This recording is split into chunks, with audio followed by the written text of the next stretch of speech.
watu wangu wa gym tulishazungumzia ile swala letu la muhimu kabisa la kupaka deodorant, making sure that you apply deodorant before kwenda gym, because jamani, gym na kusweati is 9 and 10, but today nimekuja kuliongelea lingine.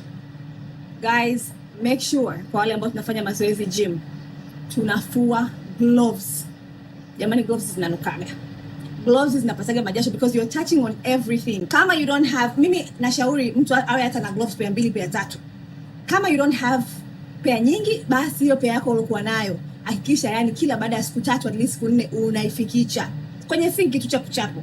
Otherwise kama una gloves, sisi Frijoria tuna gloves aina hii, tunauza 25 per pair and zipo size zote. Kama una mkono mdogo kuna size small, kama una mkono wa kati kuna size medium, kama una mkono mkubwa kuna size large. Lakini jamani, gloves zifuliwe watu wa gym.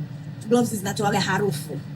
Watu tu wanashindwa kusema tena, ndio shamkumbatia mtu habaki tu mambo mtu anakutana sogea. Tufue gloves 3 days 4 days, fua gloves. Badilisha gloves. Kama una 2 it's better, kama una 3 it's better. Kama huna, karibu Frijoria. Lakini mambo ya kuzingatia ni hayo mawili. Deodorant ipakwe na gloves zifuliwe. Okay?